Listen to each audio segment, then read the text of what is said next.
नंदनवन के जंगल में इस साल कड़ाके की ठंड पड़ रही थी। जंगल के सारे पक्षियों के घोंसलों में बर्फ जमा हो रही थी। जितने अमीर पक्षी थे वे कंबल और रजाई ओढ़कर रात बिता रहे थे। अरे सुनती हो, ठंड बहुत बढ़ गई है। जरा अलमारी से रजाई निकाल लेना, नहीं तो आज रात भर नींद नहीं आएगी। अरे वो रजाई तो बहुत पुरानी हो गई थी। आज ही मैंने बाजार से नई रजाई लाई है। वैसे भी उस रजाई को हमने पिछले साल खरीदा था। मैं नहीं चाहती थी कि आप पुरानी रजाई में ठंड बिताएं। वाह, मेरी बीवी मेरा कितना ख्याल रखती है। मेरी तो किस्मत चमक गई। उसी जंगल में एक पेड़ पर एक गरीब रानी चिड़िया अपने पति पांडु कबूतर और बेटी पिंकी चिड़िया के साथ रहती थी। गरीबी के कारण उनके पास कंबल और रजाई नहीं थे। सुनिए जी, ठंड बहुत बढ़ गई है। अब तो बर्फ भी गिरने लगी है। पिछले साल मैंने कुछ कपड़ों को सिलकर एक कथड़ी बनाई थी, लेकिन अब तो वो भी फट गई है। हम लोग तो जैसे तैसे रात बिता लेंगे, लेकिन हमारी बेटी पिंकी सो नहीं पाएगी। आप चिंता मत करो भाग्यवान, मैं अब रोज जंगल से लकड़ियां लाया करूंगा। उसे हम जलाएंगे और घोंसले में ठंड बिताएंगे। पांडु कबूतर एक किसान मजदूर था और वह कालू कौवे की जमीन पर खेती करने का काम करता था। अरे ओ पांडु, ठंड में तुम्हारे हाथ भी जम गए हैं क्या? जरा जल्दी जल्दी हाथ चलाओ।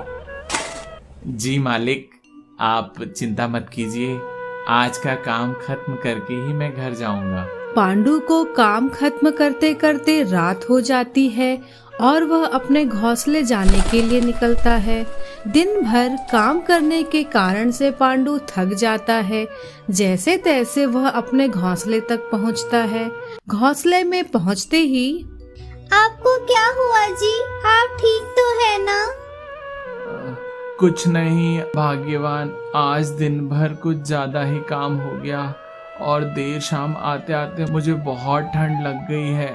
अब पांडु कबूतर को निमोनिया हो जाता है और वह बिस्तर पर बुरी तरह से बीमार पड़ जाता है। मम्मी मम्मी, मुझे बहुत ठंड लग रही है।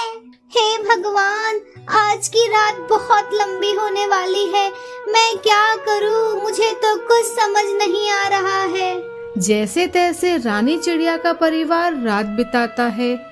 अगले ही दिन रानी चिड़िया लकड़ी की तलाश में जंगल में इधर उधर भटकती है। वहाँ उसे एक ऐसा पेड़ दिखाई देता है जैसे उसने पहले कभी नहीं देखा था। रानी चिड़िया वहाँ रुक जाती है। यह पेड़ तो बड़ा ही अजीब है। ऐसा पेड़ तो मैंने कभी नहीं देखा। तुम कौन हो और यहाँ क्या करने आई हो? पेड़ जी, मैं एक गरीब चिड़िया हूँ। मेरे पति को निमोनिया हो गया है। बहुत ठंड पड़ रही है और मेरी बेटी भी ठंड से ठिठुर रही है। मैं सूखी लकड़ी की तलाश के लिए इधर उधर भटक रही हूँ। सर्दी के मौसम में इतनी बर्फबारी होने पर तुम्हें सूखी लकड़ी कहीं नहीं मिलेगी। तुम मुझे एक अच्छी और ईमानदार चिड़िया लग रही हो। मैं तुम्हें एक राज की बात बताता हूँ। ये लो, मेरी कुछ टहनियों को तोड़ लो। मेरी लकड़ियों की खास बात यह है कि यदि तुम इसे एक बार जलाओगी तो यह महीनों तक जलती रहेगी और नहीं बुझेगी। बहुत बहुत धन्यवाद पेड़ जी। मैं आपका एहसान जिंदगी भर नहीं भूलूंगी। रानी चिड़िया लकड़ी का गट्ठा बनाकर अपने घोंसले वापस आ रही थी, लेकिन उसे रास्ते में कालू कौवा रोक लेता है। अरे ओ मजदूर की बीवी, ये तुम क्या ले जा रही हो? बहुत ठंड पड़ रही है मालिक, इसलिए यह लकड़ियाँ अपने घोंसले में जलाने के लिए ले जा रही हूँ। तुम्हारा पति आज काम पर क्यों नहीं आया? कल शाम से उन्हें निमोनिया हो गया है और वह बीमार पड़ गए हैं। निमोनिया हो गया है? वह बीमार पड़ गया है तो आज मेरा काम कौन करेगा?